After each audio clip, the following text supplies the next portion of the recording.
امام مظلوم تذکرہ دو بھائیوں کی محبت کا ہے، اور یہ وہ محبت ہے جو ایک 56 برس کے ضعیف بھائی کو اپنے 32 سالہ جوان بھائی سے تھی۔ یوں تو باب الحوائج حضرت ابوالفضل عباس علیہ السلام کے کئی القابات ہیں، لیکن ایک لقب جس سے میں بڑا متاثر ہوتا ہوں وہ یہ ہے کہ اس مولا کو مدافع اہل حرم بھی کہا جاتا ہے۔ یوں تو عمومی طور پر اگر اس لقب کا ترجمہ کیا جائے تو اس کا ترجمہ اردو میں یہ ہوگا کہ عباس وہ تھے جو اہل حرم کا دفاع کرنے والے تھے، لیکن میں نے ایک واقعہ پڑھا جس کی وجہ سے اس لقب کی بلاغت و فصاحت مجھے سمجھ آئی۔ یعنی اس واقعے سے سمجھ یہ آیا کہ ابوالفضل عباس اپنے بھائی حسین اور ائمہ معصومین کی نظر میں کیا مقام رکھتے تھے۔ اور وہ واقعہ کیا ہے کہ چوتھے امام کی زندگی میں بعد کربلا مدینے کا دور ہے اور مولا مسجد نبوی میں منبر رسول پر تشریف فرما ہے۔ اطراف ان کے اصحاب جمع ہو کر بیٹھے اور مولا درس دے رہے۔ اتنے میں اصحاب نے یہ دیکھا کہ مسجد نبوی کے دروازے سے ایک بلند قامت جوان جس کا چہرہ چاند جیسا روشن ہے وہ داخل ہو رہا ہے۔ جیسے ہی اس جوان کو امام نے آتے ہوئے دیکھا، امام ایک مرتبہ اپنی مقام سے اٹھے اور اس جوان کے پاس گئے، اس کو سینے سے لگایا، اس کی پیشانی کو بوسہ دیا، کچھ دیر اس جوان سے گفتگو کی اور پھر وہ جوان رخصت ہو گئے۔ جب واپس آ کے اپنے مقام پر بیٹھے تو پوچھنے والوں نے پوچھا کہ اے فرزند رسول، مولا آپ حجت خدا ہیں، لیکن آپ کا احترام ہم غلاموں پر واجب ہے۔ اے مولا یہ تو بتائیے کہ یہ کون جوان تھا جس کے احترام میں آپ کھڑے ہو گئے اور آپ اس سے جا کے ملے ہیں؟ تو کہتے روایت کہتی ہے کہ سجاد رونے لگے اور کہا تم نہیں جانتے، یہ میرے چچا عباس کا بیٹا فضل ابن ابوالفضل عباس۔ کہا مولا آپ اپنے چچا کے بیٹے کے احترام میں کھڑے ہو گئے؟ کہا جان لو مجھ پر میرے چچا کا یہ حق ہے کہ میں ان کا احترام کروں۔ کیوں مولا؟ کہا جانتے ہو امام کسے کہتے ہیں؟ کہا مولا نہیں جانتے، آپ ہی بیان فرمائیے۔ کہا امام وہ ہوتا ہے کہ جس کی پناہ میں سارا عالم ہوتا ہے، سارے عالمین امام کی پناہ میں ہوتے ہیں، اور میرا چچا عباس وہ تھا جو روز عاشور میرے بابا حسین کو اپنی پناہ میں لیا ہوا تھا۔ اللہ اکبر اللہ اکبر، کتنا اعتماد تھا سجاد کو اپنے چچا پر۔ اس اعتماد کی ایک اور مثال دوں آپ کو۔ عصر عاشور روایت کہتی ہے کہ جب میرا مولا زخموں سے چور ہو چکا اور اپنے بیٹے سے رخصت ہونے کے لیے اپنے بیٹے کے خیمے میں داخل آیا، روایت کہتی ہے کہ سجاد اس وقت بے ہوش تھے اور ساتھ شہزادی زینب تھی۔ ایک مرتبہ امام اپنے بیٹے کے پائندی آ کر کھڑے ہوئے اور دعائے شفا کی تلاوت کی۔ ایک مرتبہ سجاد کو غصہ افاقہ ہوا تو دیکھا بابا کھڑے ہوئے ہیں۔ پھوپھی اماں سے کہا کہ پھوپھی اماں مجھے کھڑے ہو کر بٹھلا دیجیے۔ جب پھوپھی کے سہارے اپنے بستر پر بیٹھے اور غور سے اپنے بابا کے چہرے پر نظر کی تو عالم کیا ہے؟ حسین کی داڑھی پر علی اصغر کا خون ہے، حسین کا جسم زخموں سے چور ہے۔ پہلا سوال جانتے سجاد نے حسین سے کیا؟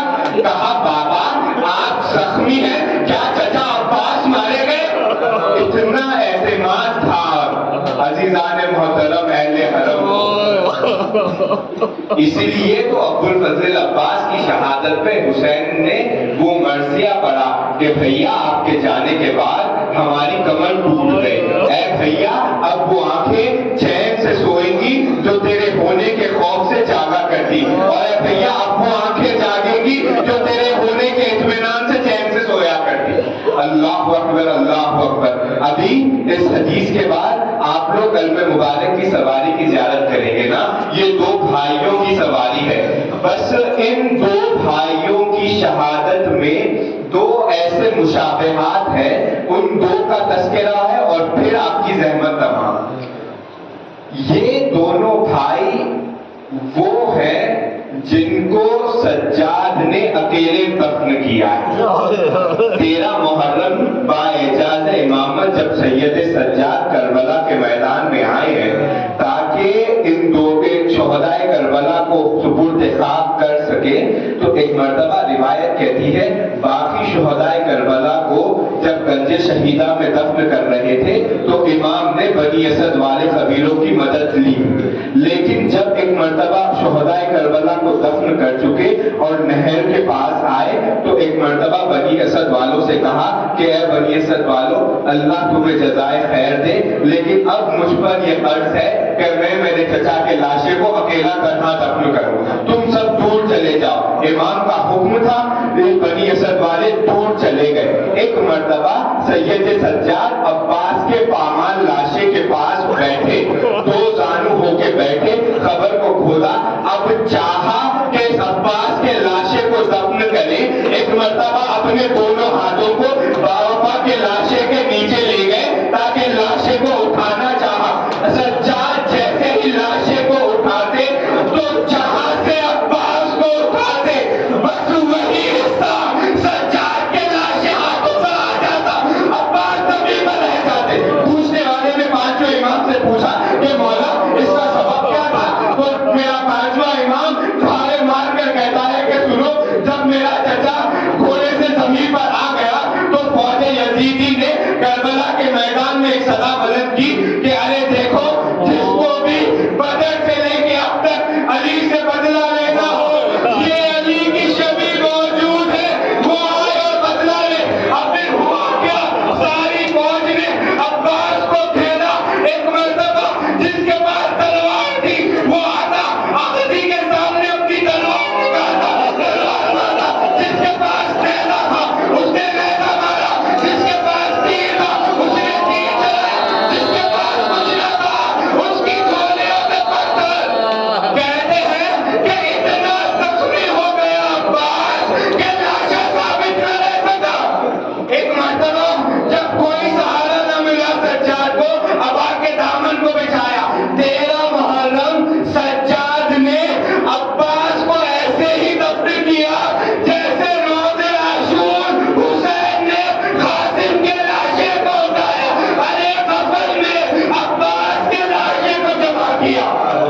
جب سے لہر کر چکے تو ایک مرتبہ سے نے اپنے چچا کے کھڑے ہو گئے اور یہ کہہ کے رونے لگے کہ چچا بڑے خوش قسمت ہو کہ کربلا رہ گئے۔ اے چچا، بازو کا کٹانا آسان ہے، مشق کا چھلنا آسان ہے، کربلا میں شہادت پانا آسان ہے۔ جب بار بار یہ کہہ کے رونے لگے تو ایک مرتبہ خبر عباس گویا ہوئی، کہا میرے لال اگر بازو کٹوانا آسان ہے، کربلا میں شہادت پانا آسان ہے، میرے لال مشکل کیا ہے؟ رونے لگے، کہا چچا اگر جاننا ہو مشکل کیا ہے ذرا میرے ساتھ کوفہ چلو۔ ارے وہی کوفہ جہاں میری پھپھی زینب ایک وقت شہزادی بن کے آئی تھی، آج اسی کوفے کے بازاروں سے یہ کہہ کے پھرائی جا رہی ہے، ارے یہ علی کی بیٹی زینب، یہ علی کی بیٹی ام کلثوم۔ جب اپنے چچا کو سپرد لحد کر چکے تو ایک مرتبہ گنج شہید گودیے قتل گاہ میں آئے اور اپنے چاہا کہ اپنے بابا کو دفن کرے۔ ایک مرتبہ جب نظر پڑی ہے نا سجاد کی لاش حسین پر تو گریا کرنے لگے، اور جب بہت دیر تک گریا کیا تو پوچھنے والے نے پانچویں امام سے پوچھا کہ مولا آپ کے بابا نے آپ کے دادا کے لاشے پر اتنی دیر تک گریا کیوں کیا؟ کہا ایک ایسی مصیبت کو یاد کر کر میرے بابا رو رہے تھے کہ وہ مصیبت مدینے میں بھی اگر میرے بابا کو یاد آتی تو بے اختیار روتے۔ کہا مولا بیان کیجئے وہ مصیبت کیا تھی؟ تو کہا سنو، جب شام غریبہ میرے دادا کا لاشا سر نو کے نیزہ پہ بلند ہو چکا اور ان کا تیروں پہ معلق بے سر لاشا زمین کربلا پر تھا تو ایک مرتبہ شبر ملول عمر سعد کے پاس آیا اور اس نے آ کے کہا اور عمر نے پوچھا کہ اے شمر کیا خبر ہے؟ کہا امیر دل کو ہمارے سیر ہو چکے، وہ جوان شہید ہو چکے، وہ بچے تماچے کھا چکے، وہ بیویاں لٹ چکی، وہ خیمے جل چکے، اے امیر دل تو ہمارے سیر ہو گئے، لیکن اتنی اجازت اور دے دے کہ قوم عرب میں اگر کسی کو ذلیل کرنا ہو تو اس کی لاش کو گھوڑوں سے پامال کیا جاتا ہے۔ بس جیسے ہی یہ سنا اعلان ہوا، گھوڑوں کی نال بندی کی گئی۔ ایک مرتبہ ان کے قبیلے والے آگے آ گئے، کہا اے عمر سعد وہ ہمارے قبیلے کا سردار تھا، یہ ہمارے لیے ناگوار گزرے گا کہ ہماری موجودگی میں اس کی لاش پر سے گھوڑے دوڑائے جائے۔ کہا ان کے لاشیں کو لے جاؤ۔ کوئی اور شہید کا وارث آتا اپنی لاش کو لے جاتا۔ ایک مرتبہ جب بہت ہجوم ہوا تو عمر سعد نے اعلان کرایا کہ جس کے بھی وارث کی لاش میدان میں موجود ہو اس کا رشتہ دار آئے، اس کے رشتہ دار کی لاش کو لے جائے۔ بس ایک ایک شہید کا وارث آتا اپنے اپنے رشتہ دار کو لے جاتا۔ ارے کوئی نہ تھا اٹھاتا جو لاشا حسین کا۔ جب مختار کے دربار میں ایک ملعون کو لایا گیا اور اس سے پوچھا گیا بتا تیرا ظلم کیا تھا، تو کہا امیر میں ان گھڑ سواروں میں سے تھا جو حسین کے لاشے کے اوپر سے گھوڑے دوڑا رہے تھے۔ اے امیر جب میں حسین کے لاشے کے اوپر سے اپنے گھوڑے کو دوڑا رہا تھا تو مجھے اپنے کانوں میں اپنے گھوڑے کی صبح کے نیچے سے حسین کے پھسلیوں کے ٹکڑے کی آواز۔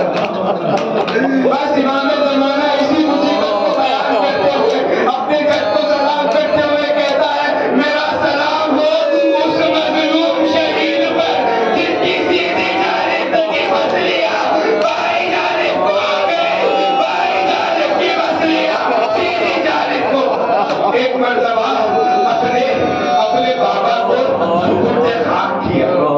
یوں تو امام کی بہت مصیبتیں ہیں نا، امام حسین نے کتنی مصیبتیں برداشت کی ہیں، لیکن سجاد کی نظر میں جانتے ہیں سب سے بڑی مصیبت اپنے بابا کی کیا تھی؟ بس اسی مصیبت کا ذکر ہے۔ ایک مرتبہ جب لحد بنا دی تو سجاد نے اپنی انگشتری سے اس لحد کے اوپر لکھا ھذا خبر حسین ابن علی الشہید قتلہ افشانہ، کہ یہ خبر ہے حسین ابن علی کی جسے پیاسا ذبح کیا گیا۔ ابھی تک تو آپ لوگ صرف ان دونوں بھائیوں کے جسم کے مسائل سن رہے ہیں نا، ابھی آپ نے ذاکر اول سے دربار کا ذکر بھی سنا ہے۔ سنیے ان شہیدوں کے سر کے مسائل جو دربار میں پیش آئے۔ ایک مرتبہ دربار میں جب شہزادیوں کو لایا گیا تو ہوتا کیا تھا کہ جب سارے اہل حرم آ گئے تو اب یزید کے سامنے ایک ایک قاتل اپنے اپنے مقتول کا سر لے کر آتا۔ علی اکبر کا قاتل علی اکبر کا سر لے کے آیا، حرملہ شہزادے علی اصغر کا سر لے کر، یہ ملعون حاکم بن طفیل باب الحوائج کا جب سر لے کر آیا اور سر کو یزید کے سامنے رکھا گیا تو یزید نے شمر کو بلایا اور ملعون کہتا ہے کہ شمر کیا یہی عباس ہے؟ کہا ہاں امیر یہی عباس ہے۔ کہا اے شمر آپ حق پر جانب تھے، یہ شیر جیسے آنکھوں میں دیکھتا تو میں بھی خوف کھا جاتا۔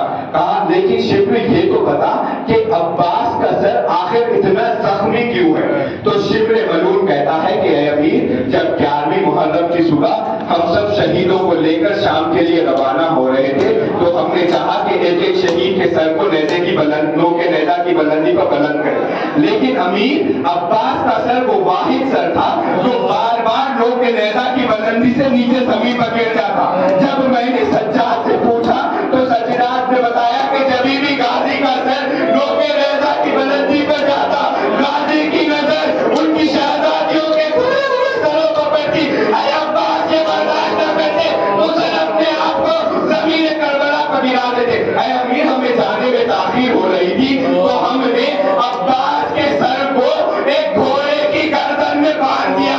اے امیر جب بھی گھوڑا دوڑاتے تو گھوڑے کی ٹانپوں سے غازی کا سر زخمی ہو جاتا۔ سارے شہیدوں کے سر تو دربار میں آئے لیکن اب شہزادی زینب کی نظریں اپنے بھائی حسین کے سر کو ڈھونڈ رہی ہے۔ ایک مرتبہ ایک وقت وہ آیا کہ یزید ملعون کے سامنے ایک تشت طلا لایا گیا جس پر سرپوش ڈھکا ہوا تھا. اب جیسے ہی اس تشت کو اس ملعون کے سامنے رکھا گیا یہ ملعون مسکرایا اور ایک ہاتھ سے سرپوش کو ہٹایا. خدا کسی بہن کو یہ منظر نہ دکھائے.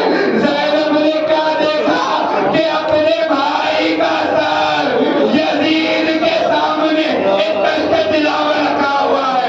عزادارو اگر آپ کا دل دکھے تو مجھے معاف کر دینا. نہ یہ ظلم ہوتا نہ میں پڑھتا. پھر اس ملعون نے کیا جسارت کی کہ اس نے اس سر اپنی کمر کے پیچھے سے ایک چھڑی نکالی. اس چھڑی کو حسین کے لب پر رکھا اور چھڑی مار کر کہتا ہے یہ بدر کا بدلہ یہ عہد کا بدلہ. پھر ہوا کیا کہ شیر زہرا کے موتی فضا میں بکھر گئے. اللہ اکبر اللہ اکبر. بس آپ کی زحمت تمام. جب یہ ظلم اس ملعون نے کیا تو مجمع سے ایک صحابی رسول اس ملعون کے سامنے آئے جو بہت ضعیف ہو چکے تھے. کہا ہے ملعون کیا ستم کرتا ہے. ارے یہ حسین کا سر ہے. ارے یہ وہ سگائے نبی ہے جس کو میں نے اپنی آنکھوں سے دیکھا کہ رسول اکرم حسین کے لبوں کو بوسے دے رہے تھے. جب وہ بیان کرتے تو ایک مرتبہ دربار کا ماحول منتشر ہوا. یزید نے شمر کو اشارہ کیا کہ اے شمر اس کو لے جا باہر اور قتل کر دے. جیسے ہی شمر تلوار علم کر کے صحابی رسول کے پاس بڑھا ان صحابی کا بیٹا اپنے بابا کے سامنے کھڑا ہو گیا. اس نے اپنے قبیلے والوں کو اشارہ کیا. قبیلے والوں نے شمر کو گھیرے میں لیا اپنی تلواروں کو بلند کی. ایک مرتبہ صحابی کا بیٹا کہتا ہے کہ کس نے مجال کہ بیٹے کے ہوتے ہوئے باپ کی توہین کری. بس یہ جملہ سجاد نے سنا. سجاد نے حسرت سے حسین کے سر کو دیکھا. زینب نے ان دونوں کو دیکھا. ایک مرتبہ باہر کے سر پر نظر کی. ارے غلاموں کے وارث والو ارے تیری زینب کا کوئی وارث نہیں. اللہ لعنت اللہ علی القوم الظالمین. زینب یا منقلبین قلبون ماتم مشکل گوشا